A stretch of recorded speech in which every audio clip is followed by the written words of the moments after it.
Ah, ah, ah, ah, ah. Yeah, yeah, yeah, yeah, yeah. So, Toshamanirie, Hando Keravuine, Wemureu, Nani Enyuete Vangi, Ate Toshamanirie, Hando Keravuine, Tukira Mamuani Toshamanirie Kaniraine, Neo, Nemaheni. Shout out to everyone in the comments. Naona ni Leslie in the space. So today is Saturday, aka the Sabbath, or what you call the day that you're supposed to be resting your spirit. Aka when you go to your Bibles or your titles, they say, keep ye holy the day of the Sabbath. Aka do not taint yourself. Holy just means don't fall into that holy, holy, holy. AKA you keep in your lane, you stick to your lane, you do not miss the point, you do not sin. Na vitu kaa hizo.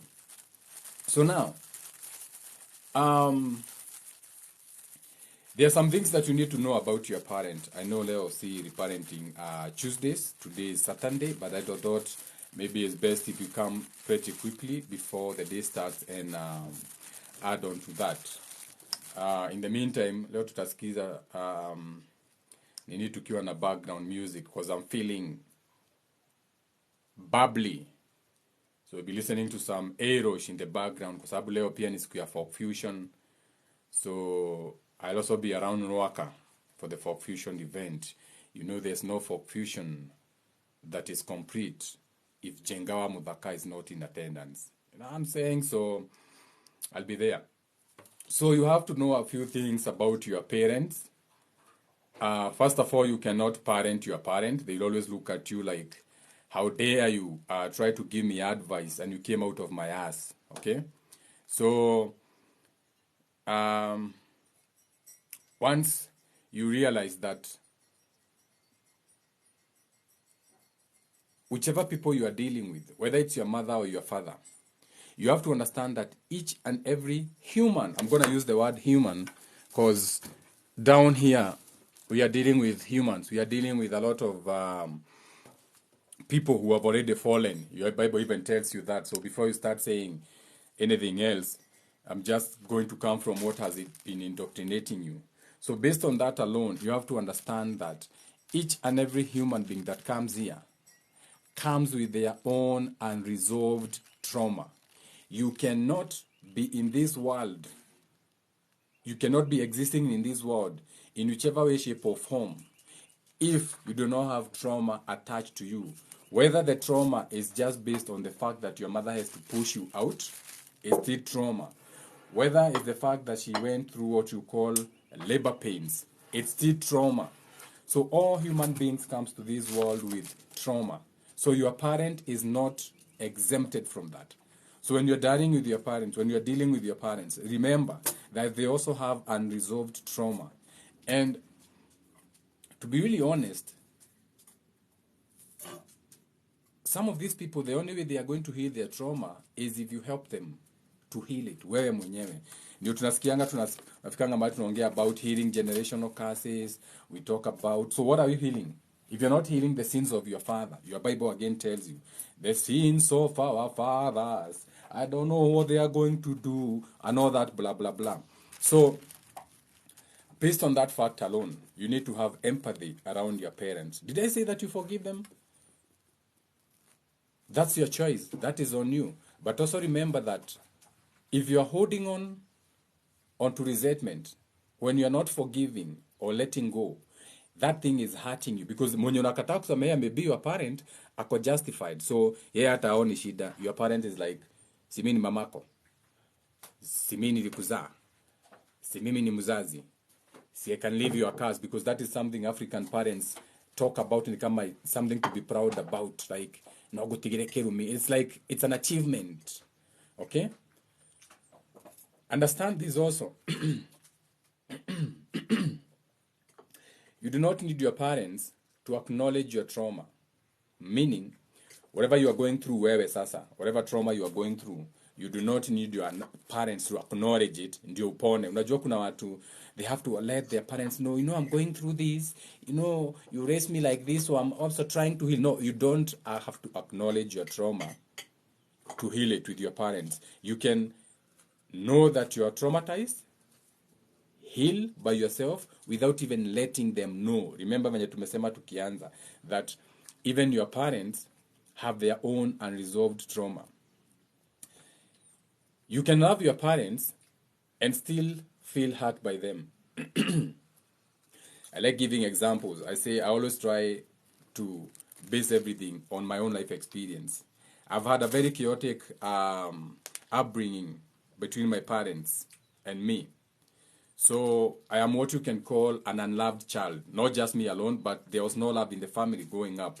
Okay, you eat, you sleep, but there was no that kind of because we know how healthy families should be now, because we didn't know then, so we can speak out of experience. However, I have learned to love my parents, okay, and not feel hurt by them anymore. You see, there's a difference. I have learned to love them, not accept them, not be close to them, not share my life with them, okay? No. I'm loving them, and I'm still feeling the hurt. So I've not separated the two things. I still love my father, but I'm still feeling the hurt. I'm still loving my mom, and I'm still feeling the hurt. Because that way, I'm not going to allow that manipulation to creep behind my back, whereby now I feel like I should go out of my way and put myself in an unfavorable circumstance just to please them. So I'm loving them, but I'm still feeling hurt because they should have known better. Because everyone should know better. It doesn't make or excuse them just because they are my parents or just because they have trauma. So the same way, just because I was traumatized or my spouse does not give us an excuse to continue the same thing on our children. Are you following? So now, shout out to Monjiro. She brought me some beautiful black tea, the slave crop. Munalima kahawa na majani chai and you drink the garbage. Baada ulime mahindi, unalima kahawa na majani chai na uzikulangi, unaziuza, unapewa coins, unanunua unga. Na hiyo unga una import. But ile mchanga umepanga kahawa na chai, it is the best. So ile mahindi anyway, this is not that topic. Remember that the praise that your parents have in your life, unaona kwenye wazazi wako umewaweka wewe, where you have placed your parents in your life, okay? That is for you to decide, not anyone else. It is for you to decide where to place your parents. When you go to our African context, utakuta a lot of what you call riddles, sayings, na things insinuating that you should always be humble to your parents or you should always respect your parents. Now that's an allegory to a very different thing. Even in the Bible, what it means, it does not mean necessarily that you respect the parents who gave birth to you. No, it goes deeper than that. There's another thing you also have to remember when you're dealing with your parents. You cannot heal your parents. Wewe huwezi ponya wazazi wako. It's not possible for anyone to heal their parents. They will heal at their own time. And it's not even a very good thing to say, but most of them will have to come back to this world over and over before they learn. Okay? Wacha tabia mbaya wewe unashinda ukijikuna kuna hapa, najua ni dhuya moja hapa. Na unaishi kwa nyumba. Mtu anaweza fikiria unanga dawa koko. So you cannot heal your parents. Okay? When you are healing or when you are going through a very good time with your spouse, with your relationship, people, places and things that you deal with, you have to remember that your parent will be your number one enemy. Most of them, 90% of African setup is that every time you are healing or becoming better, it is going to bring out the emotional immaturity that is in your parents. Remember, they have not healed. They are still going through their own trauma. And what you call emotional immaturity, itaonekana when now your father or your mother, they'll start coming between you and your spouse. So your mother na feel ako threatened by your wife. all of a sudden now your mother is competing for the love kutoka kwako kama kijana yake. So you not only have now your wife, now your mother is constantly calling you ati hello, umekula. So you are thinking, mom, what is wrong with you? Unaniuza aje kama nimekula na unajua niko na bibi? No itigedo heje. Ama ukienda kutembea kwenye mamako anakuambia umekonda. Ushaenda kutembea mahali unasikia, kwani ulikuwa mgonjwa? Anakuuliza mbele ya bibi yako kwani ulikuwa mgonjwa? You're like, mama, sijakuwa mbaya. Oh, ni venye umekonda nikashindwa. Wajua hata before utoke kwangu, the last time niona umekonda hivyo ulikuwa university. So what are you trying to tell me, mom? Are you trying to tell my wife she's not cooking for me? Am I supposed to go through life without up and downs? Like, it's normal for people to have the best days or have not the best days, but you don't see it like that because unafikiria ni mamako and you don't want to hurt her feelings. No, you should put a stop to that. Unafaa kumwambia, sasa maneno yangu ya kukonda na kunona, niko na bibi. What ndiye anafaa kujua nikikonda. Nikikonda anajua school fees imekuwa expensive, all those kind of things. Because the emotional immaturity of your parents will always come out. 95% of African setups. You are healing. So tukiongea maneno ya healing, kwa sababu watu wanasikia healing wanafikiria, oh, this is such a big topic. No, healing means you are living better. Umehama. You're in a better neighborhood than before. You now have a small car. I'm not saying that those are achievements in life, but you get what I'm saying. Like, your life is better than before. You're only healing. Because you're no longer going through whatever you are going through. You have breakfast with eggs every day. Na hujai kosa. Unajua that's healing. Because remember umelelewa ukiwa mtoto kwa trauma. So those kind of things zina affect your own parents. Watoto wengi wakienda kutembea unasikia akiuliza watoto, "Mnakulanga nini huko Nairobi?" Mtoto anamwambia, "Tunakulanga sausage." "Unakulanga ngapi?" "Nakulanga 2." "Ah, kina shosho yako huko Geshagi ya kulangi." That kind of emotional immaturity coming from your parents. Ndio maana nimesema this is reparenting. Forgive your parents for they do not know what they are doing. Okay? Because every time they see you going through a change, a growth, you becoming a potential, okay? You becoming more mature than them. The emotional immaturity will always kick in, and they are going to fail you and drop you. They become your biggest enemy. And these are the easiest people to manipulate you because they are your parents. So, ukona so much, you can give them so much excuses. Sini my mom, sini my dad. Before you bishane, because you know you like saying everything is pseudo. How many couples do you know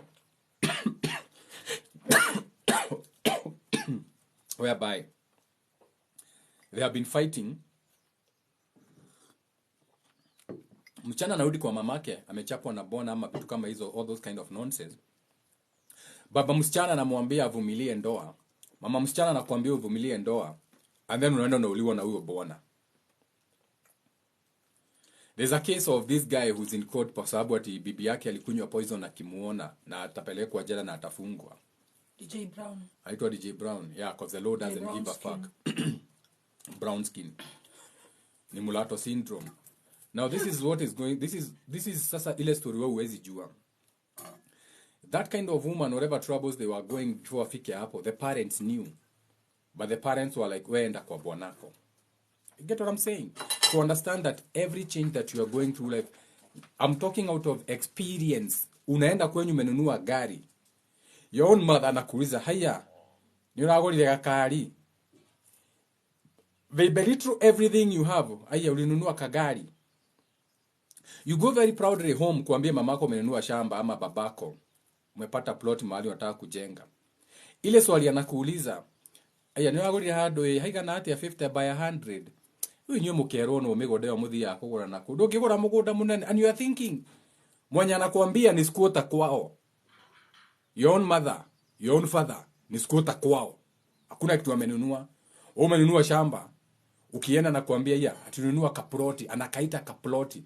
But because you don't know where it's coming from, you don't know that they have unresolved traumas, you don't know that now they are competing with you because you are healing, you are becoming better, there's growth in you, so the emotional immaturity is kicking, unafikiria ni mzazi.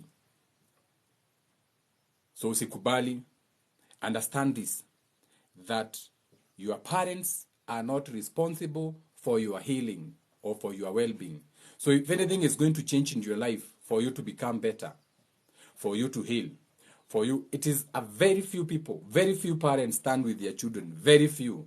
And this is even why we like doing the Parenting Tuesday, so that we heal ourselves, so that we become better parents. We don't practice the same things on our children. Your parent is not responsible for your healing. Stop going to your mother thinking she's going to solve your marital problems. Na mamako ni single lady. Stop going to your father to tell him about the problems you're having in your own house. Ati he, na baba ulikuwa unaniambia, anakuambia, si nilikuambia kijana, si hata tulikuanga na mamako. Do you know what your mom did to me in 1970? Do you know what your mom used to do to me? So you are not exempted. No, stop going to your fathers and mothers for your healing. They are not responsible for your healing, because 90% of whatever you are going through is unresolved trauma based on parenting or reparenting from your parents. So mukiongea about repeating the same generational curses, mukiongea about the sins of our fathers, this is what we are speaking about. Your parents are not responsible for your healing. Seek proper help. Look for a soul group. Look for like-minded people. Go check yourself into therapy. Go check yourself. Go seek for help away from your parents. They are not going to help you heal. Sadly, 95% of African homes, you are not going to find healing from your families. Hiyo haitafanyika. I'm talking out of research, years of research. I'm talking of sitting with men. Okay? I am a Gikuyu shaman, ordained. So I'm talking of speaking from the men themselves. Wale wanaume uko nje wenye wanaonekana sasa ndio the men of the Gikuyu, the leaders and everything. I sit amongst them. We share moratina. And I do my own research. Your parents are not going to help you heal in any way, shape, or form, because the programs they have in their minds are old and outdated. They cannot work, and you cannot raise your own children with the same old and outdated application or what we can call programs. You have to toa your program, uweke ingine. Okay? Understand that your parents' opinion or view is based on their perceptions of themselves. The way your parent deals with you is based on how they feel about themselves. So when you go to your parents thinking watakuangalia as a success, as doing well, as your family being good, no, they are looking at you, or they are judging you, or they are relating with you, or they are engaging with you based on their perception of themselves. So understand that from the word go, everything is against you. Like I said, 95% of African setups families are between 1803 up to until 2016, before Gen Z. All that old program that is outdated, your parenting, that is gone. That is trauma-based. Oh, we used to be slaves. Oh, we used to be children of Mau Mau. Oh, we used to go read with our feet in cold water. Tulikuwa tunaweka taa, tunaweka maji baridi, tunasoma. And then, so after kuweka miguu kwa baji, what now? What have you given me? What can I inherit from you? What wealth? What intellectual property right? What can I get from you? Apart from still whining and crying and gnashing of teeth and complaining. So keep your niliweka miguu majiji kwa karai to yourself. Let me do me. Okay? I don't need to wake up like you at 3 a.m. and those stupid songs. Jo kiraga goko ya bere na de na dore wadira. Nia tiare nigeka. Me hango edire. You see, even the songs you sing. Nemo gidi. Those are mantras. Those are spells that you are casting on yourself. Unasema, all those programs are gone and outdated. That is old victim sufferation. What a sufferation? Oh, moderation. All that energy has no space in the age of Aquarius. It's time to build. Na mutaanza na mind. We'll start by building the mind, because the mind that is broken, when you have a broken frontal lobe, when you have arthritis in your tongues, the words you are saying are calcified, when you have blocked eardrums, when you have your eyes have got rigor mortis, you can't even look to the side. Those programs have to go. I don't do politics. I have no masters. I've been observing the president of the Kenyan state. He's not my president. Okay? He's the president of the Kenyan state. I'm not under any state. No state. I abide by the laws. I participate, but I have no masters. I've been watching him since he started the campaigns. And I don't know. That's what I'm going to say. I don't know. Because I know about bloodlines. And I've been watching how he's been talking. And he needs someone to advise him. Because you need to change the people's mind. You cannot change Macaroni's mind. You cannot change the people's mind. The white people, they know it's all about mental. What he needs to change is your mind, you as Kenyans, because he's your president. He needs to change your mind. You have to change your mindset first before you heal. Anyway, away from your president. We have said you are not responsible for their marriage issues. Whether your father or your mother are separated, it has got nothing to do.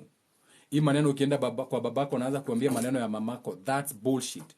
Hii maneno ukienda kwa mamako naanza kuambia babako alinifanya, it has got nothing to do.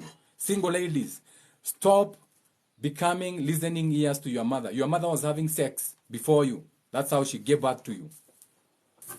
She was getting it before you. So you thinking sasa tuwe umeshikana na mamako single lady, you are talking of men and relationships.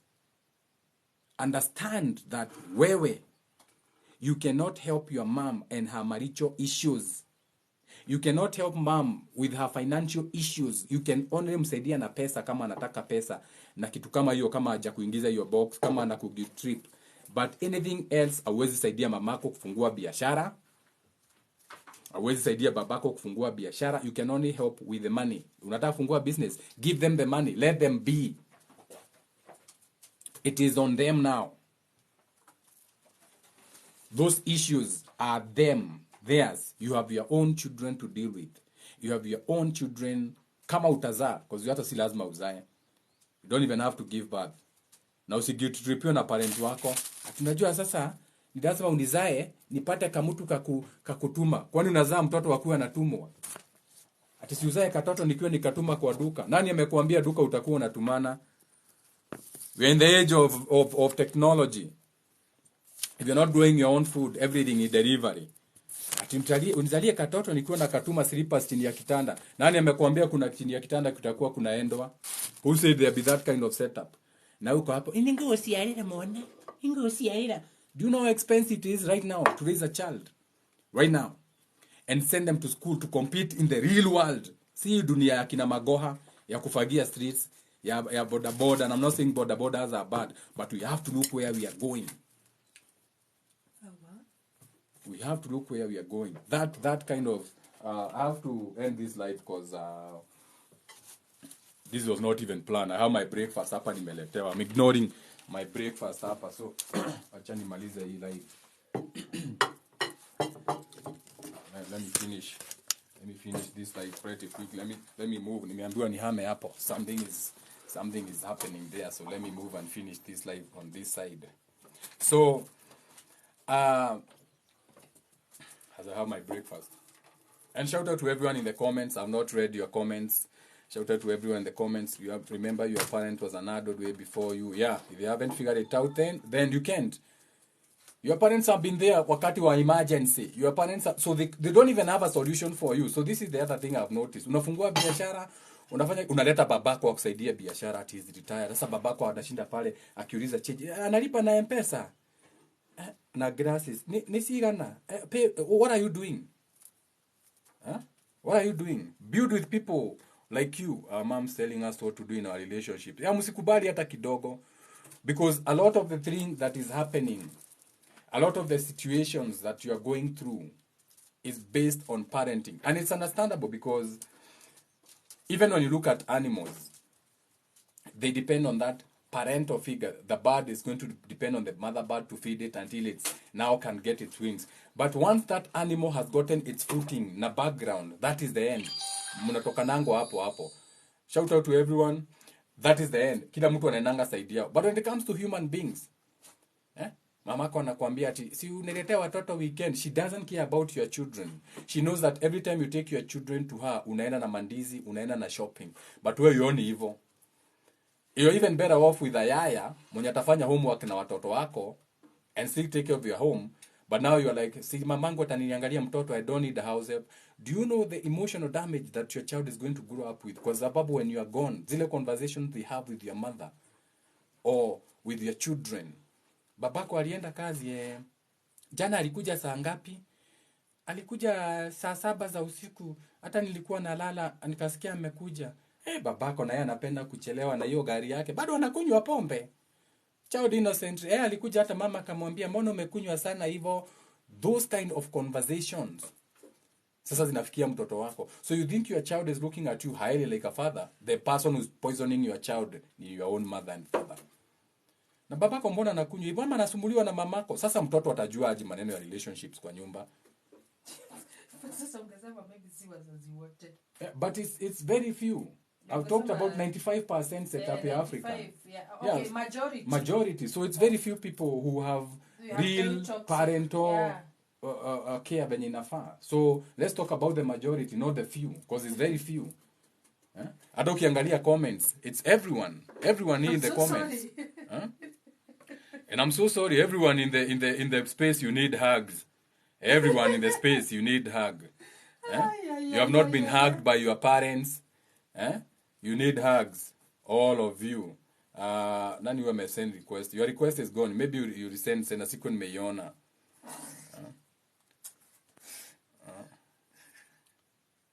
My mother-in-law used to tell me before I do anything nimwambie. Imagine, your mother-in-law. You can't do anything. You can't do anything because your mother-in-law is insisting. You have to know, child. Imagine sasa wewe unafikiria ni upendo mko na mother-in-law. So yana yake kodogo mkienda shopping. She is not taking you because she loves you. Mbona kwani hana watoto? Kwani your mother-in-law hana watoto? Ask your own husband ama your own mother. Ile mara unamuuliza na dikuuliza mkiwa na mamako when growing up. Mlikuwa mnaenda naye sokoni. They have never. But all of a sudden mamake ako hapa. Now she's running your home. You may not see it. She's running your house. So, I don't agree with you. Children need to listen to parents. Wewe umepotea sana. I think akona point. It depends on what you're listening. Nini unaambiwa. I don't agree with you. Children need to listen to parents. Mimi sijasema usisikize parents. I didn't say don't listen. I didn't say hakuna mahali nimesema don't listen to your parents. Yeah. And even the way you say that, it also means you have been parentified. When children are parentified, they think you have to obey. You don't even have to obey your parents. You don't have to obey your parents. They can raise you and you have your own mind. You don't have to obey your parents. You are very individual. You don't even share blood with your mother. Those are not even your spiritual mothers or fathers. Otherwise, they would even donate blood to you. Ask yourself, why would you be a family of 5? Na unaenda hospitali unatafutiwa blood or negative na huko your mother hakusaidii, babako hakusaidii, your siblings. No. Ndio maana wanaitwa siblings. And your father and mother is just a parent who came to this world through them. Maybe they are even your biggest enemy. Tumeona mama wangapi wameruka kwa damu na watoto kwa mgongo. How many parents have we seen who have killed their own children? Unazaa mtoto halafu ama research factor. Yeah. Mtoto anakureject kwa tumbo. Unasikia sijui unaanza kupewa madawa ati yule mtoto. Imagine unapewa dawa tu mtoto umebeba amekukataa. So why is that your parent? That's not your parent. That's just a parent you choose. So on my page tunaendanga deeper. This is an esoteric wisdom page. So I do get what tumemaanisha that you have to listen to your parents, but however hapa tunaendanga deeper. We go behind the scenes. We are not just talking basic just for the sake of conversations. Understand that your parent can be your biggest enemy. You have seen children kill their own parents. Mnasema ati aliwatch movie, akaasha moto, akadistract. No. You are watching what is called spiritual warfare of bloodlines and bloodstreams in the flesh. Iki happen. And once you decipher who your parent is to you, it becomes easier for you to relate. Some of you cannot sleep juu ya simu ya babako. You are everywhere. Niko uma nyuma huko tukuni mudheni yaro atiri tuku. Saa 7 za usiku unafanya nini Thika Road wewe? Na wewe si daktari. Alafu nasikia pia umepata accident au katemete kuona vava ya murwaru. You are not thinking. Reparent people, reparent. Toxic parents exist and it's not possible to listen to them. You need to reparent. My mother belongs to my father. Mtu akae na mambo zake kabisa. The Bible says obey your parents. I can teach you the Bible better. If the Bible says obey your parents, inasemanga obey your mother and father. In this world, tunajua mother and father si wenye wamekuzaa. Even in the context of the Bible, a mother and father, esoterically speaking, tukiamua ni the allegory, it's not even talking about physical things, but just for the sake of the argument of whatever umesema, let's say it's even talking about physical people. No, talk about the same father and mother. The same. When you wamemuzaa. Talk about now the same father and mother when you wamekuzaa. Hiyo physically. Physical sasa. Unajua ni huyu ndiye alinizaa ndiye babangu. You see, the same Bible also tells parents not to be making their children angry. The same Bible. Imesema wazazi wasikashirishe watoto wao. How about that? And then obey is relative. How about leo we preach our own gospel instead of hiyo yao? How about to say we seme today's gospel is the Bible says musikashirishe watoto. How about that? Even obey, it depends. So if your father tells you, if your mother tells you hate your wife, so do you obey your mother? Yeah, exactly. So kwa hivyo hata obey the relative. Ona yeye yake. So your mother tells you your wife is not a good person. Usikuwa unamfanyia hivi. So you listen, you obey. Kwa hivyo unamuobey. Unatupa bibi. Mamako amesema. Tells you hiyo shule watoto wako wanasoma is so expensive, transfer. So you obey your mother. Unahamisha, Because watoto amekwambia unalipa pesa mingi, hiyo pesa unaweza save ufanye kitu kingine. Nini? Sipokuwa kulipia watoto wako shule mzuri. So obey is relative. It is what amwambie tu na hiyo yake ya mother and father. Umeambiwa obey is relative. It is. Because what are you obeying? What are you obeying to? What are you obeying to? In fact, hata Mungu amesema amekupea akili ndio pia wewe una read between. Mark Twain. Shout out to Mark Twain. Mark Twain ako hapa, the same energy of Mark Twain anasema, goes on to say, don't provoke children to anger. The same Bible. Yes. Kuna mtu anasema, what of those parents who have an entitlement feeling whenever you seem to be healing? Hiyo sasa ndio nimekuambia, they should not know you are healing. Do not share your healing with your parents. Like I said, you can love them and still feel their pain. Like I said, you can choose how. Where you praise your parents is based on you. See, wow, it is where when you unakubalingi the trauma to take from them, the bullshit to take from them, all those things. Remember ulikuwa mtoto. Hata the law says after 18 you're an adult. So after 18, start adulting even to your parents. You're no longer a child. Start adulting even to your parents. So imagine babako anakupea advice on how to relate with your wife. Na 10 years ana bibi. Wewe unamsikiza aje? You see there's this toxic masculine energy yenye imekuwa kwa Twitter hii akina Kibe na akina this other guy tulianza na yeye channel alafu nikaacha endelee. He's very big on Telegram. Anaitangwa nani? Ni Yaroko ama ni nani or something? Maverick. Yeah. So you see there's something that is called divine masculine and divine feminine. So divine masculine is first of all knowing thyself. What is your role as a male? Not man. Male. Man ni creation ya this world. Woman is a creation of this world. There's nothing like a woman be or a housefly. Oh, that is a man housefly. It's either male or female. So once you understand yourself, you know thyself, you are male. What are the characteristics of masculine? Externalizing, pushing out. Then you act those roles. What are the roles of a feminine, divine feminine? Internalizing, container, nurturing. You act those roles. Lead. That will be, now you are going to be balanced. Now you can have your trinity. Now you can have your solutions. Hii ingine tumekuwa nayo ya Pisces age. It's a lie. Monogamy doesn't work. It's a lie. it was brought by the white man, is not working for them. Divorce rates ziko juu kwao. So whatever programs you are following in religion, na marriages, na certificates, na expensive wedding, unaenda kutafuta loan, they don't work. Let's get back to the drawing board. They don't work. The only thing that is going to work is you know self first. Then the person mwenye muna relate, keyword, relating with, it's a relationship. Are you relating? Are we going to build something? Do we see the children going to the same school? Do we see our children living a life like this? Do we see ourselves, me and you, as we are relating, building a house like that? If that is not the thing, the goal that you have, you don't have a relationship. AKA, you have nothing to relate about. And itaanguka. And you are going to utaanguka, and you're going to blame it on everyone apart from your parents, apart from your single mother who as siblings, nyinyi ni watoto 6, hakuna mwenye akona baba munafanana, different fathers, na sasa huyu ndiye anakupea advice on how to raise a marriage or how to keep a home. It doesn't work like that. You need to reparent. You need to understand that your parents are your biggest enemies based on emotional immaturity, because that hawajai heal. So watakuangusha. Very few parents are happy to see their children succeed in life. Sadly, we may deny this, but sadly, this is how we are.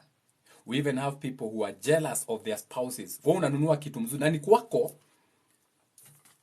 bwanako anakuja na vunja vikombe na kuambia unamringia. Na ni vikombe mnanunua mkunywe na yeye. So you are thinking your man is brutal. No, your man has emotional immaturity problems. Aliona babake akivunja ama akiua mbuzi ama akikatakata vitu kwa shamba. It's still in their genes, epigenetics. You have not healed. It's still in their trauma. Umeona bwana amenunua gari, bibi anaenda kugonga gari windscreen, anavunja akisema, "Hii gari umenunua ya kubeba malaya." Gari haina shida na malaya hawana shida. Wewe ndio uko na shida, wewe unavunja gari vioo. Wewe ndio uko na shida. You have not healed. You are parentified, and your parent is toxic to you. We need to reparent so that we can raise a better generation. Ile healing inanetikana Africa ni by birth. We heal children by birth. The children you bring to this world have to have a different mindset on how they participate in this world. It is very sad in 2023, watoto wanaenda shule na chai baridi kwa chupa za plastic. We are repeating the same traumas of our fathers. If need be, we need to stop giving birth for hata kama ni 5 to 10 years. We heal. Then to decide, okay, now we are in better positions. Let's get back to bed. Let's bring some more people into this world. Ni sasa. That's the only way you are going to do this. May I raise better children? Shout out to you. That's the best mantra I've heard today. My dad once told me, hata usome hakuna mahali utaenda. Imagine, your own father anakuambia hata usome. And this is the other thing. Even women, they tell their own children. Kwani unafikia tumeona wangapi wameolewa? Sasa juu umemea matiti. Your own mother is jealous of your breast. Alafu unapata breast cancer. Alafu unashindwa ulitoa breast cancer wapi? Na mamako alikuwa anakusikilia hivi juu ya matiti. How many mothers do we know who have been in their in-laws bed? Unaenda unakuta mamako wewe, ukiwa mamako wewe ni mchana, mamako unamkuta na bwana yako kwa kitanda. We are talking. Unajua the only shida mko nayo, you do not like being told the truth. Na hiyo ndio shida ya Mwafrika.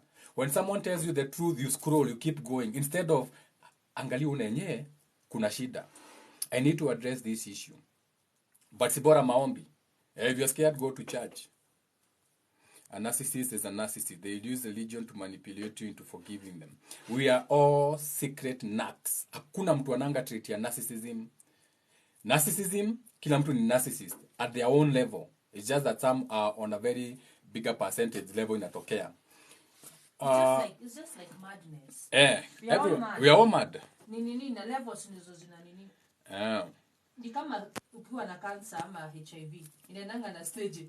My grandfather had to drink beer when Kenyatta was sharing lands that very day. Karibu tukue refugee, you see?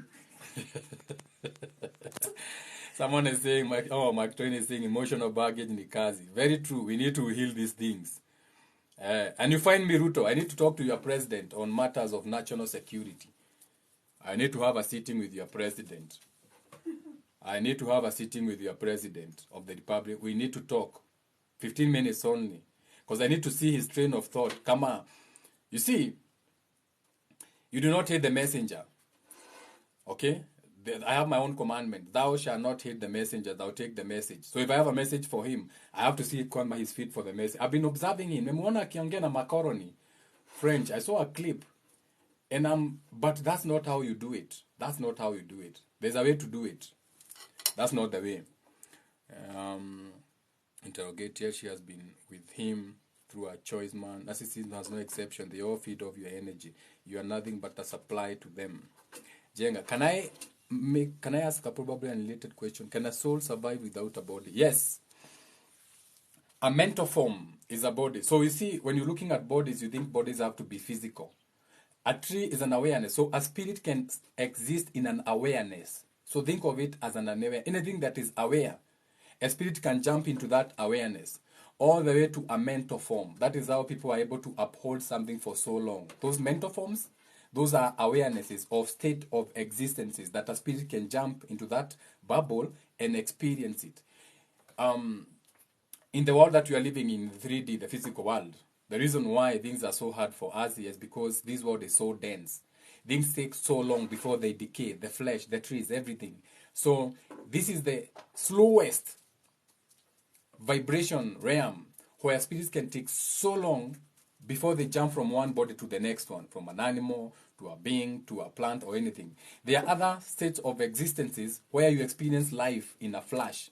Like in one flash, you have been born, gone through life, and gone through death, like a thought, like Flash, the Avengers. So they are spirits that can survive without a body, per se, physical, but a spirit will always, that is the spiritual or the spirit's natural gift of being able to create forms to jump into. You die from one form to another, from one form to another. Sasa, wacha jenga niende, hope to see you again. We are namesakes at Shout out to Mark Twain. We'll catch up later in the day. Thayo house, Thayo jenga, and scarf of many runes. Ayo warenga. They are everywhere. This one, niletewa na Monjiro from Norway. It was for that football team, Rosenborg, in one of our many travels. Hata sikuwa nimenotice hiko. Runes are everywhere. Nowadays they are everywhere. But I'm collecting my own from the river now. My own pieces of rock. Yeah, I'm saying so. I'm not even purchasing them. Now I know why nikikosa mtoto mpaka nipone. Now I can bring... Yeah. Heal fast. Heal fast. Heal your wombs. Most of you have, based on past lives, not just in this lifetime, based on... Sasa hata tutakuwa naongea past life experiences. What is in your memory? Okay, when you die, you go to your memory. Or when you die, you go to what you are aware of. Your spirit will go to what it's aware of, or that memory that it created. So, that heaven, that hell that it promised you, hiyo ndio utakuwa umecreate. Because remember, your hell is very different from my hell. Your heaven is very different from my hell. So when you die, you go back to nothingness, and that nothingness will be what you are aware of. Ndio maana unaambiwa utajajiwa based on what you know. So, you need to do a lot of knowing self so that you can look. Do you have a pattern? Is it that every time you rise, you have to fall? Every time you rise, you have to fall? Are you stuck in a loop, aka an asteroid? But not the asteroid in your unajua. Ukiandika asteroid, uende kwa Google, utaona asteroid ati ni mawe inakuja kugonga dunia.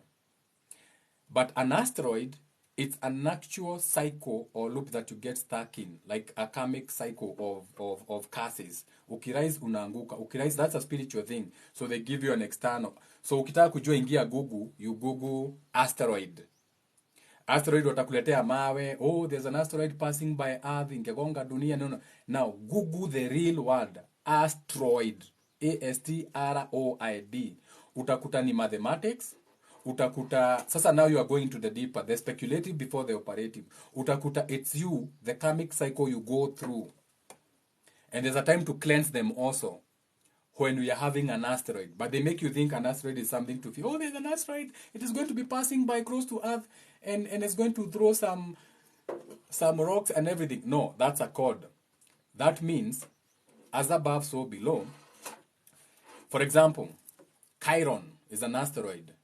So Chiron means, the word Quran for the Islam comes from Chiron, is an asteroid of mistakes. So Quran, the Quran, which writes about the mistakes in the Bible, is based on that Chiron. It's called an asteroid of mistakes. So you can also use an asteroid when it's coming to shed some of your baggages na vitu kaa hizo with time. Tumefika Google. So let me show you what I'm saying. Asteroid. So ukigoogle asteroid, imekuja. This is what you are going to get. You are going to get this asteroid. This is what I'm talking about. This mathematical feature. Wachana hii ya Google. Ukiklik inakuletea image. So hii ukiklik images, go to this image, ya mathematical thing, this one. Now this one is going to take you into a whole rabbit hole on what it means to have an asteroid. Itakupeleka mpaka YouTube. You see how you go through a loop, a cycle in your life. Hiyo mnasemanga, kuna kupanda na kushuka. Asteroid, not asteroid. The basic law of success is simple. Wake up, grind, and repeat. No. No. Do you know how many? Has Uhuru Kenyatta woken up? Do you know how many people wake up, grind, and repeat, and they are still? Our mothers would be billionaires. Na bado wanachapa mawe kwa kware. But our mothers would be billionaires. The law, hakuna success. What you are calling law of success, hakuna. Hiyo ni kitabu imeandikwa. There's nothing like success. Hakuna success in this life. That's a package. The so-called people tumeambiwa they are successful. We have seen them taking ropes and taking their own lives. Can I just say something? I do get you. Mesema success is relative. Yes, nimekushika. So, what you need to do, as above, so below. What you call rituals and spells, or what is in the Bible called faith and works. I wanted to say, the people who come up with some of these quotes, like wake up and grind, you have to work for 8 hours and all that. It's also coming from colonization mindset, and also it's for us. It's to make us embrace that system of colonization and being in the system, which is not the law of life. Because the law of life, you can't work for a whole life. I was asking someone, how can you work for a whole life only to retire at 60? What life are you going to enjoy at 60? Because, I mean, you're already old, you have blood pressure, you have diabetes, your legs are not working, you have arthritis, and then you're told to retire at 60. Because they have to give you these quotes so that you can think that to be successful, you have to be waking up at 5. Our mothers have woken up at 5 until to date. Now they're dying poor. They're dying even without homes. A mother at 60 doesn't even have her own house. Bado ana rent. Hata hajawezi jikombolea. Unamlipia sasa. Hata mnaishi kwa watoto, wanaishi kwa watoto anawasumbua. So they come up with this thing so they can continue now to brainwash us more. People think brainwashing iliisha. It's still there. It's still there, and it's so deep. It evolved. Yes, it did. They always come up with tactics to continue colonizing us. People realize. People think colonizing us that nijiwaliua Dedan Kimathi. We should stop talking about Dedan Kimathi. Dedan Kimathi is gone. Na bibi yake amekufa with nothing. Yes. So imagine. Muliona barabara ikitengenezwa wakati wa mazishi. Bibi yao mnasemanga ni freedom fighter. Amekufa with nothing. Na huyo ndio mnajua wakati wa mazishi. Na huyo mnajua ni ukweli ni yeye. Yes. Sasa unakuja kutuambia ati you are son of Mau. Anything is going to happen. The revolution we need is not of that ati our ancestors, we are son of Mau. Yes we are. Hatukatai, but we are beyond that now. Hiyo hakuna kitu inatufanyia. It's time to build. As of now we have to start thinking, what are their new tactics? How are we going to raise our children, take them to better schools so they can be able to be in the system. Teach them ourselves. Yes. Who not are the we? System. And also people have to realize that when you're in this earth, when you're in this world, this universe, in actual earth, there's no way you're escaping the system. There's no way. Unless you have to participate. Unaishi off, like unless uko Amazon katikati ya msitu na nini, and they are still being found. But you cannot escape the system. So you have to know how are you going to manipulate the system to work for you. It's the same thing. The way they teach their kids, are we teaching our kids that? Because that's shocking kwa system. At is you have to be in it. The only way to live is through death. Umesalimiwa. Umesalimiwa na Warenga Bay. Hi Warenga Bay. Tunajitayarisha folk fusion. We are doing the kupak which is a folk fusion. Please join us virtually if you not be there physically. Yeah, naangalizo questions talk about curses from parents. Those are real. Yes, we are sons, but tuende msitu sasa. the story ya Mau Mau imekuwa boring. Yeah, that story is boring. 5 acres and a mule is gone. Mau Mau story is gone. No one is going to come and give you anything. They are taking everything. Even now as you speak, they are still taking. As you complain, as you get distracted by submarines, hakuna submarine imesink. Hakuna submarine imesink. That is a distraction on your happening on your solid site. That was a ritual. The Titanic ritual. That's a whole ritual that you have no idea about. There is no submarine that has... While you are looking at the submarine, wamepass law. Lab-generated meat is now free to be eaten. Msifikirie itakuliwa America, mutaikula Kenya. Si mnakula samaki ya China. Ile nyama mutakula Africa, grown in the labs because it's going to be cheap. Na mutakuwa mnawauzia ng'ombe, wanauzia vitu wamegrow kwa lab. I think you should used to be telling them that you see Africans tuko na shida pia ingine. Sasa submarine kusaidia. We tend to look at international news, we forget about it. For example, right now in Kenya as CS wetu wa trader anaongea venye anataka kusema hata apologize. Imagine. If you go to the coastal line, for example in Lamu, if you go to Lamu kwa nini coastal line yote, we don't own that land anymore. You know why? Those people are coming now, mnaitanga expatriates na nini. They are buying off that land from poor locals in the name of we are helping them. They own all the beachfront properties. And privatize it. When I work, you know, like what they create their own fences, they create their own malls, their own schools and all that.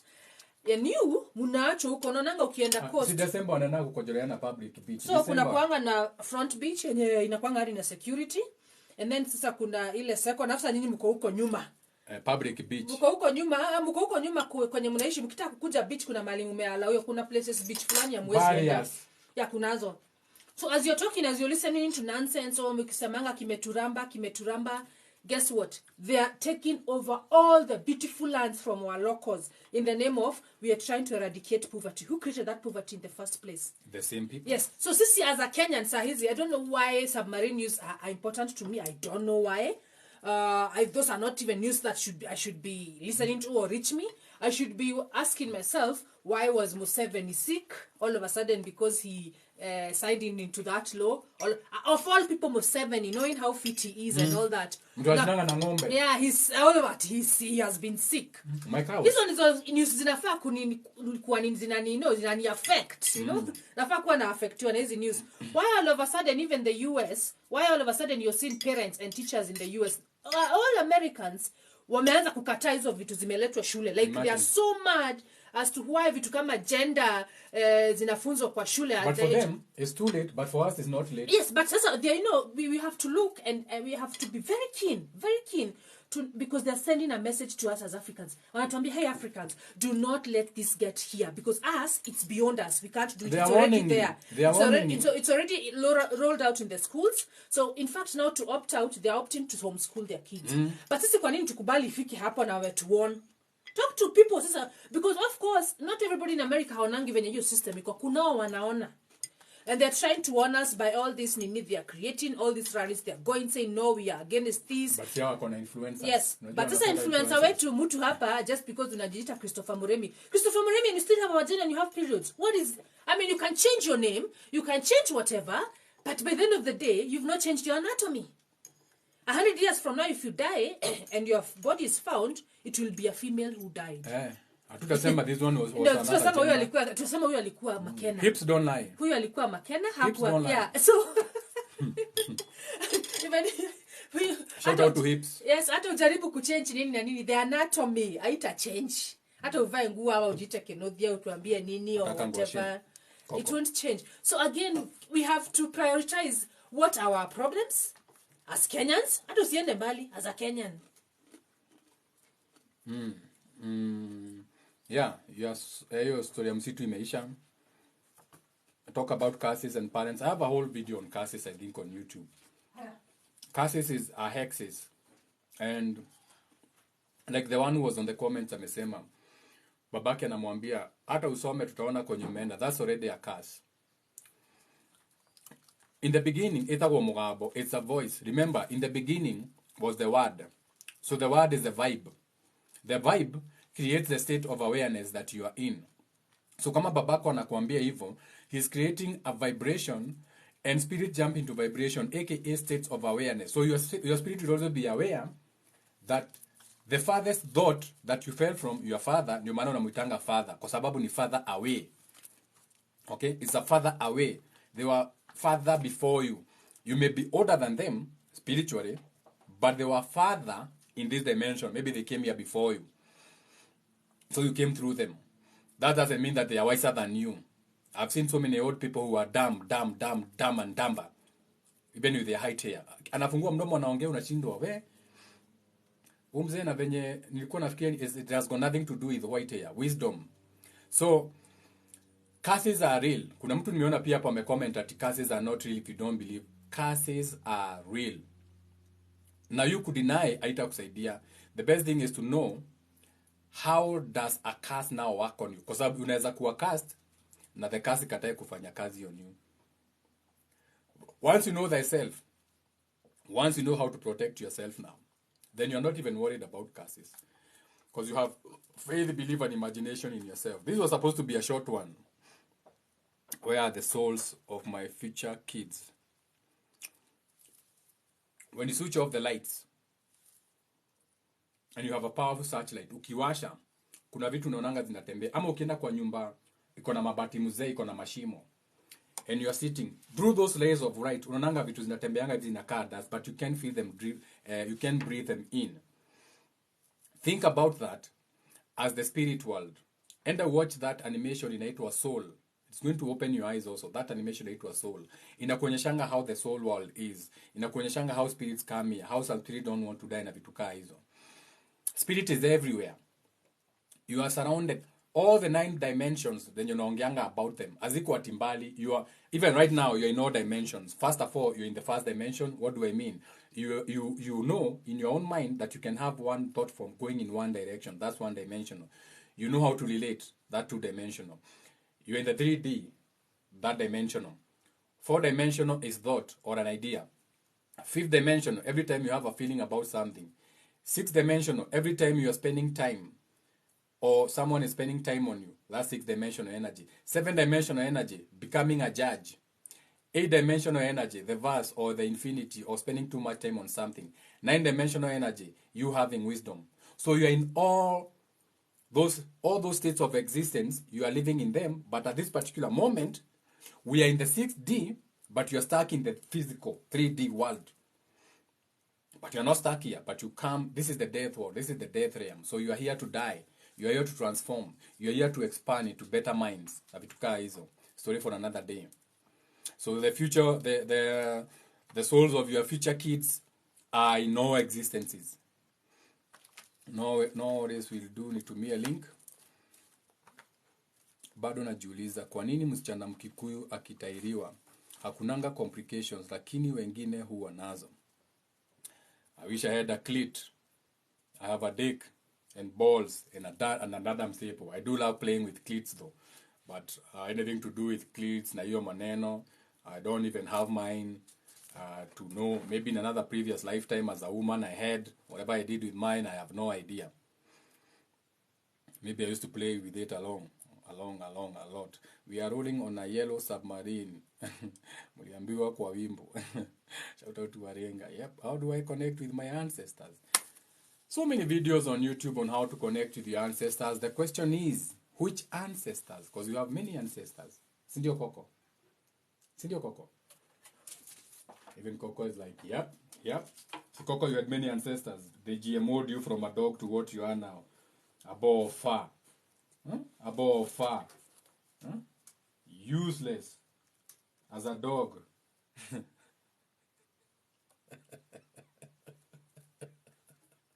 Piece of rag that walks around and breathes in the house. We are all GMO'd. Even these dogs, we never had this kind of dogs. This is GMO. Hey, check out XRP. They are resetting the financial system from July. Yeah, the Sophia ritual is almost done. We have 4 months to go, and they changed the currency. The submarine was to... Hey, wait, to watch a story of submarine. People don't question when Magufuli... That's one of the way we can awaken themselves in this decade. Jenga, what are you drinking? Can you share? Shout out to you. I'm having some black tea. I haven't had my herbs in the morning. I'm drinking my black tea. And then I'm going to take my ashwagandha before I leave the house. Maybe during the day I'll drink my iron cell food or something. I'll be in Ruaka for the folk fusion. There's no folk fusion complete without Jenga wa Mudhaka. Hapo kwa GMOs, I have proof I'm allergic to yogurt in 254, but ya majui iko sawa, no reaction. Jenga, do you do cleansing? Because I was told niko na roho ya tortoise, usingizi, uchovu, etc. I can send you a Bible ritual that you can do for yourself to get out of that energy. Ujifanyie ritual. And the reason I mention Bible is because some of you don't even know that the most witchcraft, the most potent curses, the most potent hexes, everything relating to the spiritualism iko in the Bible. And since nyinyi mmefungwa sana na kanisa, now I'm even giving you Bible rituals to go and do and untie yourself. Sasa utakuja DM ati shout out to hips. Yeah, hips don't lie.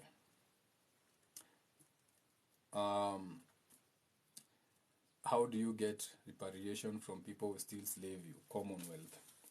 You don't get it. You're not going to get anything from them. I saw your president accept at you, the billions we receive, it's unfair. Europeans are getting more. We should get a bigger. You should not be getting anything from the West, Mr. President. We are sitting on the biggest freshwater lakes in Turkana, wakikwambia. Tuko na mafuta, wakikwambia. Tuko na resources, tukiona, the shambas, everything. So why do we need the West? Why? We can work with them, but we have to change the people's mind. Si West wako na shida, ni sisi tuko na shida. It's mental. The West has got nothing to do with it. It's mental. We have to build our brains. Do you have a YouTube page, bro? Yes, I do. Jegawa Mudhaka. Uko na echo. How do I connect with my ancestors? The question was, which ancestors? Look at them as spiritual predecessors who were there before you.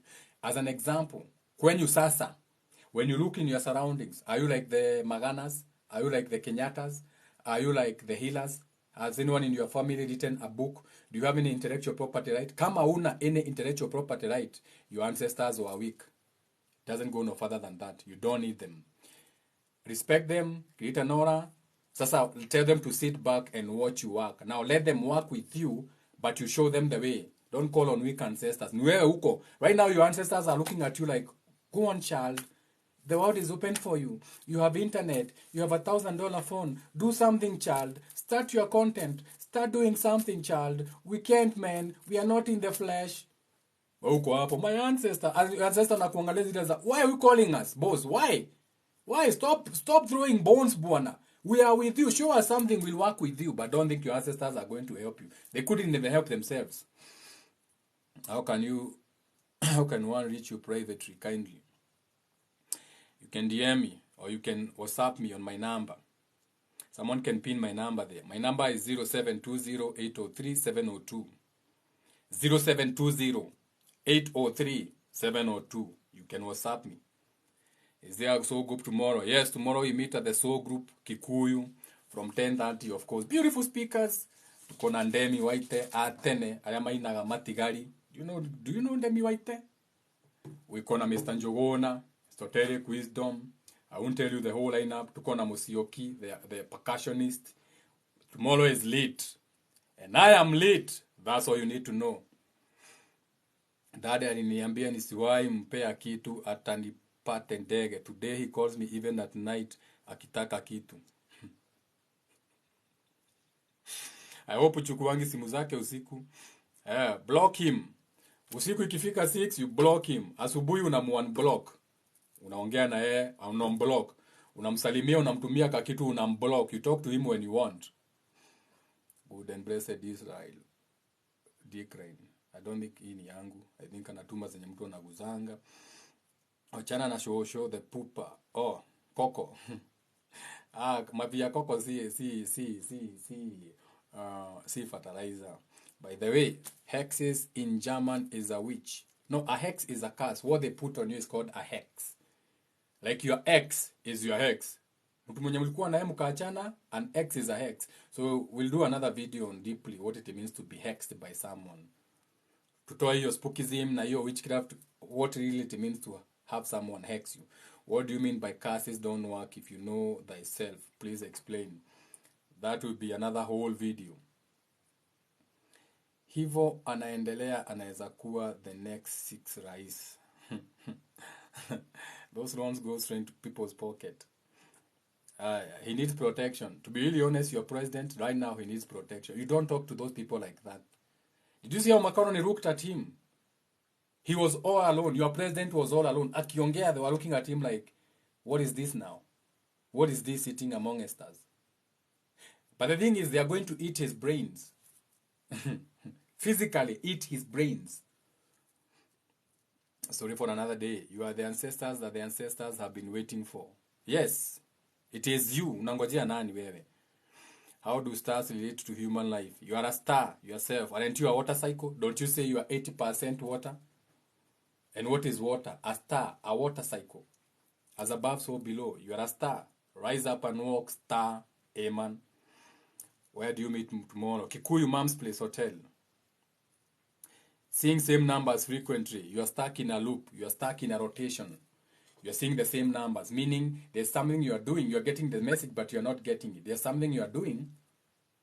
Whether positive or negative, it's on you. But you are stuck in a rotation, a loop. Kitu inashinda ikijirudia. So, find out what it is. Sasa, shout out to Stan Master for the roses. The video is already smelling so beautifully now with your roses. Reminds me I have to go and get my beautiful spouse some more flowers. You know what I'm saying? They were very pleased with what he was saying. Yeah, so truly, if you are watching me and you know a way I can have a conversation with your president, I have a message for him, if he's going to listen. Yeah? We go? Me, I'm set, navaa tu kiatu. Oh, let me show you something that I got. Muniambie kama iko poa, eh? Yeah, you know, it's show of time. Let me show you something that I got. Tell me. He's got the whole world in his hands. He's got the whole wide world in his hands. He's got the whole world in his hands. How you like me now? Do you like it? Can you tell? That is me. So this is string art, okay? This was made from a string. And this is me in one of my very emotive space. This was me last month. That is me embracing my feelings, my feminine energy. And I was feeling it like shit, okay? This day, I was talking to 111 on this day. So 111, this is what was happening. Okay, so this is string art, and he brought out the emotions the way I wanted it to be. And then I'll do a whole series on this. So this is going to be a series. I'll do a series on this, on what was going on a deeper level. But I do love that the guy who did this string, he saw string, ni string na nails. Nilimpata, I think I have his number somewhere. He did an amazing job. It was 3,500. So I tell you, build your own people. Baada kuna kununua art za China, mnaletewa pale China Center, plastic vitu za kumitiwa, promote your own people. That's why I like working with my own people. That's why I say we have to build ourselves. So do you like this? If it's beautiful, let me know. You know, and shout out to everyone in the comments. I really have to go now. I'll be at Folk Fusion, Rwaka. Takuwa huko na akina Erosh. Ate twashamanirie hando kiravuine. Demoreu nayo nywete fagi. Okira mami wanyu twasemanirie kanithaine. Neoe. Nemaheni. I'll also be with Ambassa Mandela. Ambassa Mandela is a very good friend of mine. Takuwa pia na kwa Meregei huko. Takuwa pia na Mudhaka. Mudhaka is a singer. She's a lady. Etawa Mudhaka Tani. Beautiful lady. Tutakuwa na yeye. And so many other artists. So, see you for Fusion, Rwaka. Someone is asking, do you believe in reincarnation? I have reincarnated here so many times. I'm not incarnating again. My intention is to incarnate. Sasa, you have also been here before. Please tell us about reincarnation. We'll do a whole video on that. I really have to go. Kwa nini every time nikipata pesa lazima nipate tusichana na wao sio unitafuta? How do they know? Women are walking vibrations. You have to know that. Mtu ameinsist sana. Do you believe in reincarnation? Do you believe in reincarnation? Let's do a whole video on what happens when you die. Another day. Right now I have to go. I don't believe in incarnation. I know. Or I can give you a few minutes muongea na Warenga before I change and then I end the live. If Warenga, you're still in the live, if you'd like to speak about that as I jump into my shoes before I leave, that would be lovely. Warenga, please, if you can, unaweza ongea hiyo reincarnation kidogo, nikivaa viatu, cause si poa pia kuacha hanging like that. And then tutokanishe tu pamoja, si ndio? Buda si uongee topic moja umalize baada ya kuruka hapa na pale. I can't help myself. I'm like the bee. I'm everywhere. They were very pleased with what we were saying. So I'm going to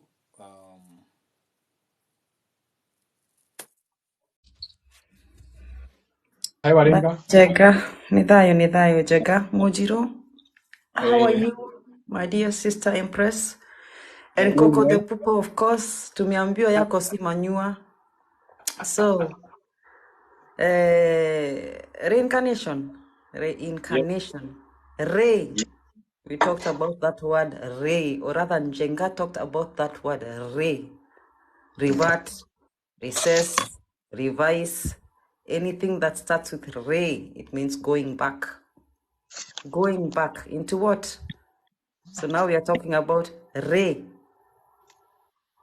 Do some wordplay. Re, going back, and then dash, incarnation. Check the etymology of incarnation. When you incarnate, what do? Incarnate. You're incarnating in a reverse mode.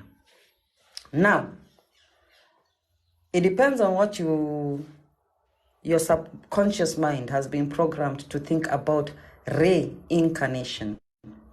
Reincarnation is not about you dying and becoming another person or another tree, depending on your religious beliefs or your spiritual beliefs.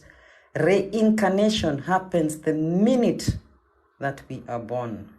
It even starts when we are in our mother's wombs. We reincarnate. We heal our mothers, for example, and our moms are pregnant and there's something going on with them. Zygotes, embryos have been known to heal the moms while they are pregnant. And they are known to give out certain frequencies to the mothers when they are pregnant. That is why the mothers have cravings.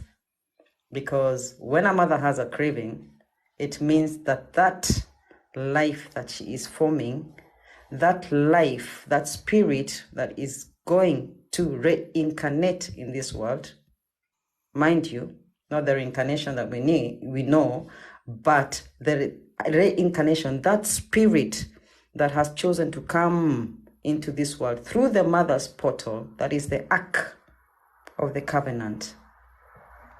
The womb man or the woman, her womb is the ark of the covenant. That is why she has moons every month. Her monthly cycles are moon. We know that the sun and the moon work together.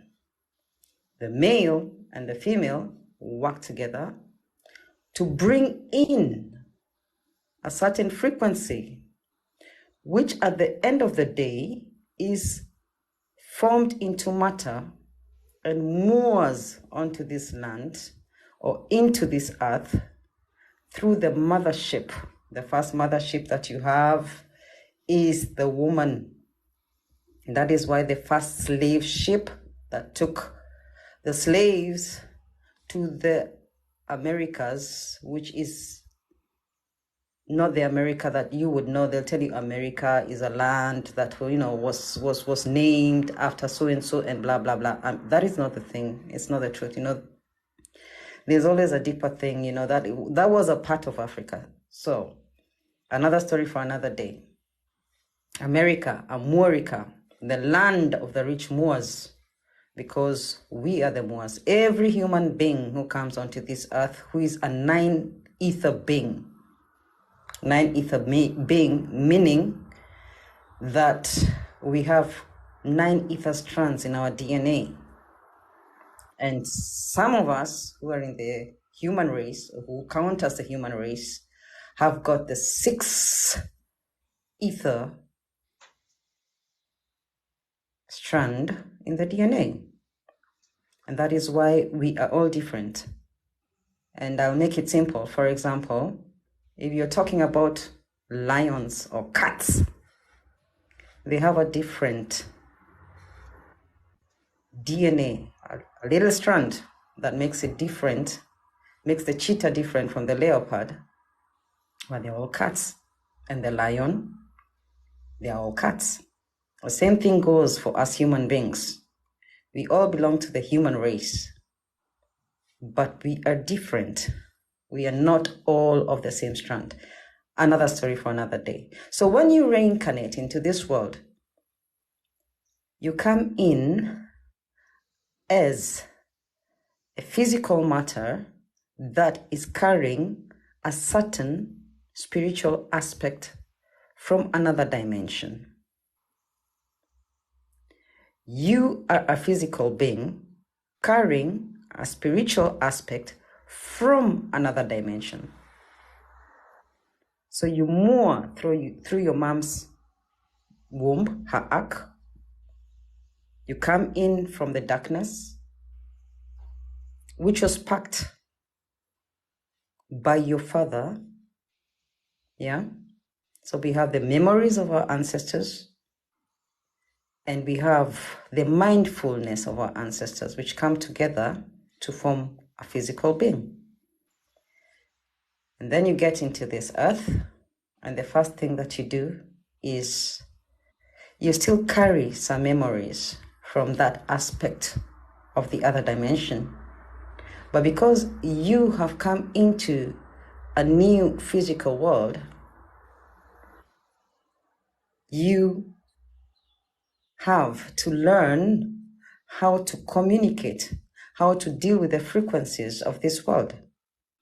And that is why when kids come, or when children come onto this earth, their mom, it's not that they cannot communicate. They communicate through their cries. We are so busy trying to learn how cats communicate. When they say meh, it means come here and all that. But babies communicate too. But because we have forgotten that source connection, we cannot be able to connect with the children or the babies through that source when they come to this earth.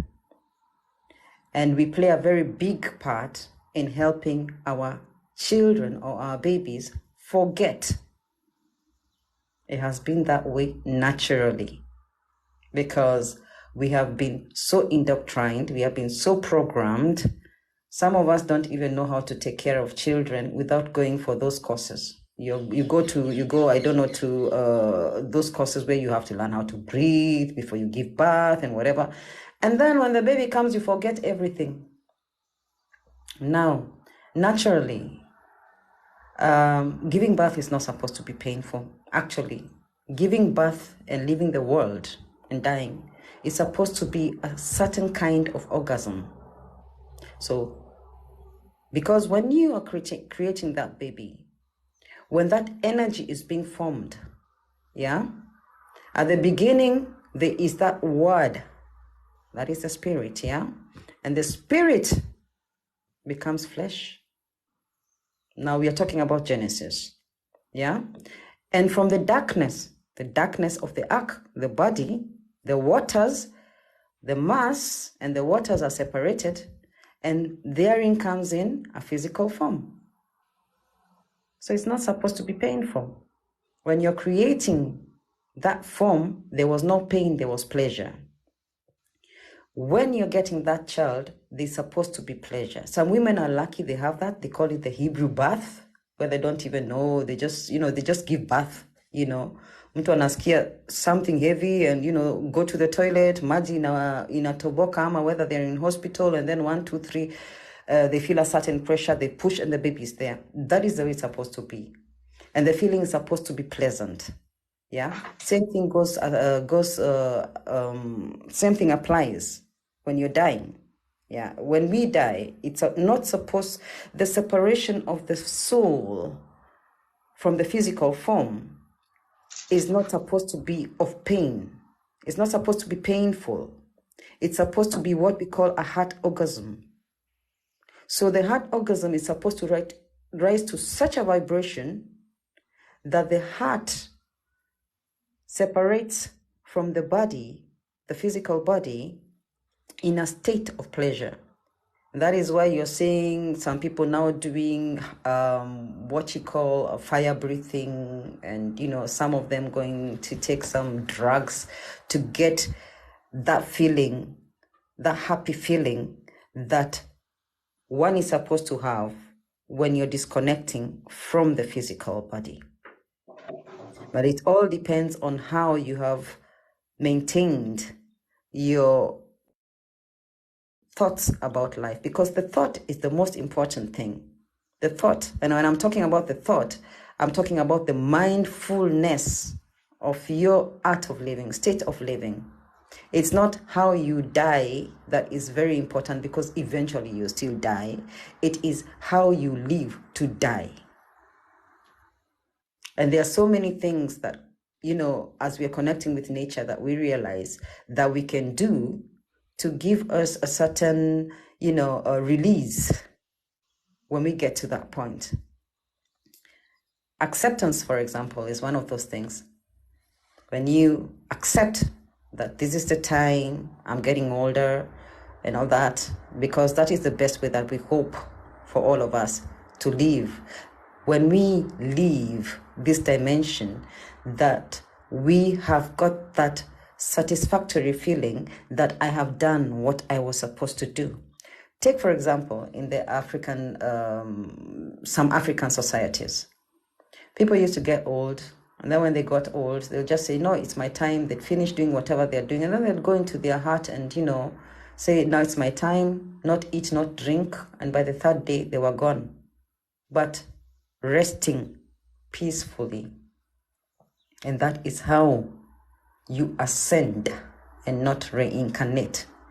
Reincarnation is shitty because you just go into a loop. You become what we call eternal stardust. You're in a loop, going from one form, one dimension to the other, but in the same state, the same hell. That is what I call it. But when you ascend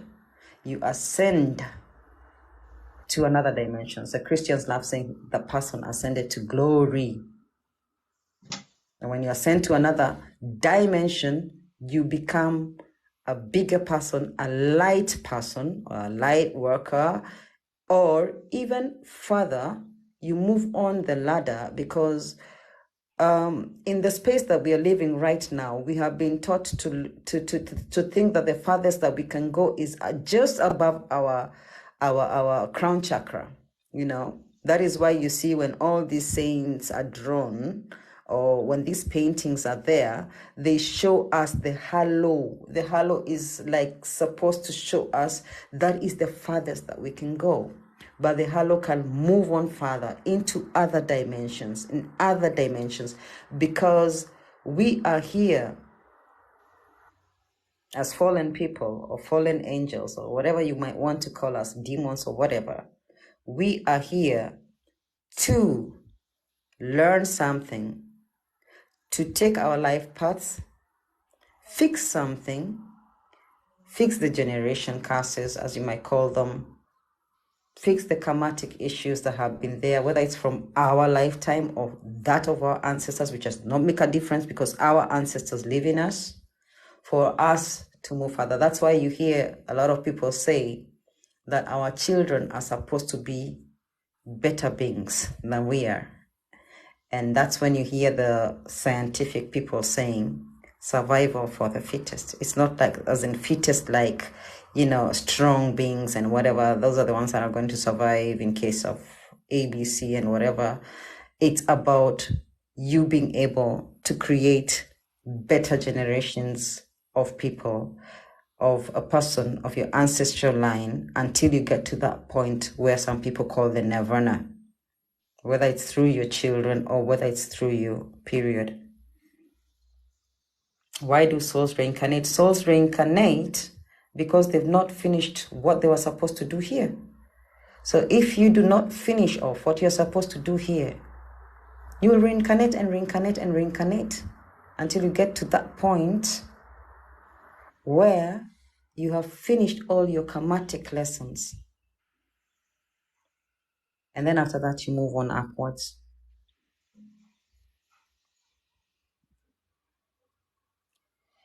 Learning spirituality and the Bible, you'd go nuts. No, you wouldn't. You need to know how to interpret the Bible. The Bible is an occultic book.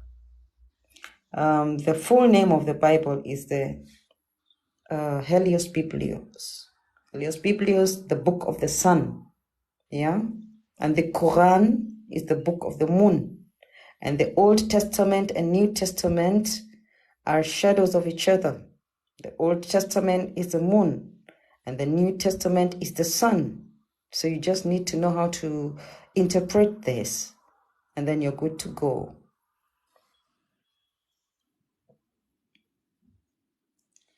The program run by men, they're spell casting. It's a cray book. Cray. Yes and no. Yes and no. Yes and no. Program run by men. It's a program. Take the word pro as in programming, and then you take the gramming. It's up to you how you reprogram yourself, And when you reprogram yourself, the Cray book is going to be the best book that you can find on this earth, because you will be on the same level. You will be Cray and it will be Cray. So you'll be vibing on the same level. You know how to use it within and without you. We use our ancestors' memory to paint our reality. Yes, we do that.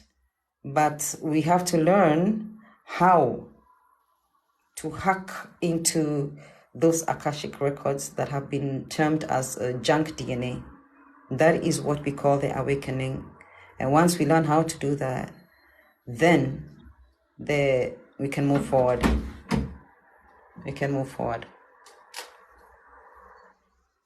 Bible says a woman will have pain giving birth. Yeah, it says, the Bible says. What do you say? Yeah, it's the Bible that is saying, but what do you say?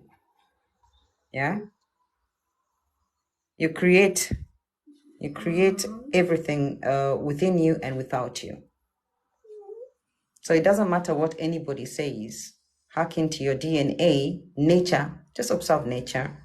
Nature is the best way to go.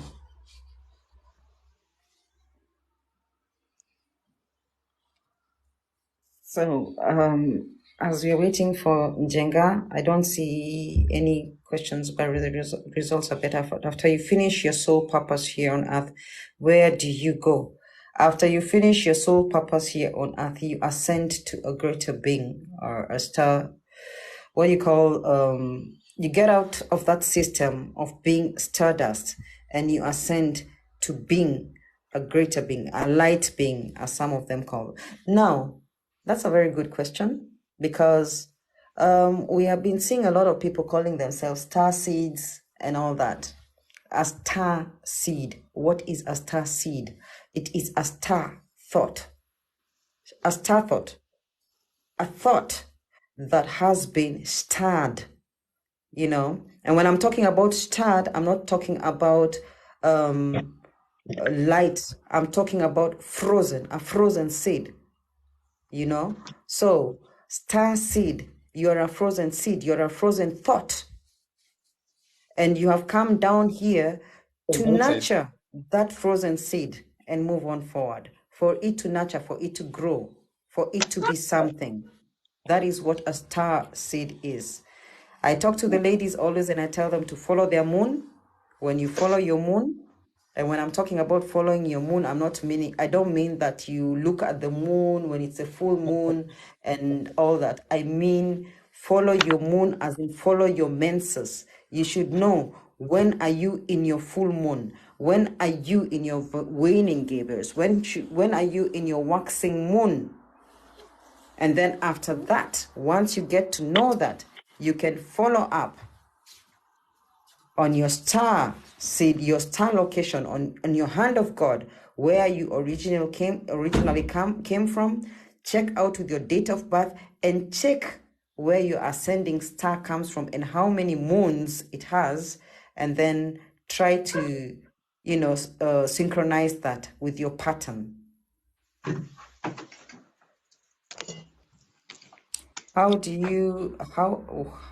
Tayo, how does one know his or her purpose? I'm a Monjiro. I love nature and mostly rivers. Yeah, follow the rivers. Follow the rivers and catch your dragons. Come, Coco. Japa. So I've known my task from childhood and I've manifested through my talents, but stubborn to fulfill it. Yeah, at least you know what your problem is. Then do not be stubborn. Let go and let God. God being you, not an external God. You are your God. That's what it is. So Shout out to you, Arenga. Thank you for coming through. That was no beautiful. worries. You guys go and have a great day ahead of you. Always a pleasure. We love you back. We do not take you for granted. Wale wanauliza Sage. Here's your Sage. So I'm bringing Sage to for fusion. Mashina kusema, oh, delivery, do you do delivery Kiambu Road? I'm coming with Sage Kiambu. See that you hour. So Dayo awa. Dayo hour. the kings in the background. Say louder. Dayo hour. Dayo awa. Tayo, back at you. Much love to you. So there's the finish. All this is your state. Mom, Yeah. So, Okay. television. In a bit, let our and Munjiro are going. They are starting their day. Yeah. Television. And then after that, you can watch television. Okay, Dayo Jega. You guys have a great day.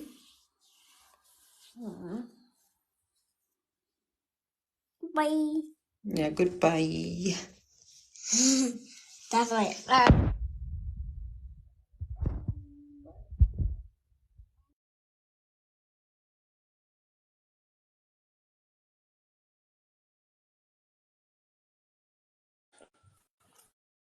I went too far away from the Wi-Fi.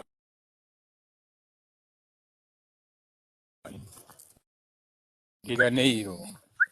Anyway, so wale watu walikuwa wanaitisha Sage Kiambu Road, Remuru Road. Mpaka today I'll be around Village Market.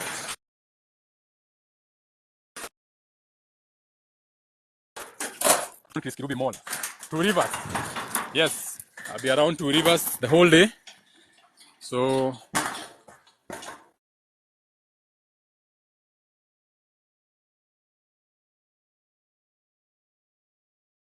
for the comments. I'm thinking, should I end this live ama Munjiru aendelee? Let me see. I've known my task from childhood and I've manifested through my talents, but stubborn to fulfill it. How do one?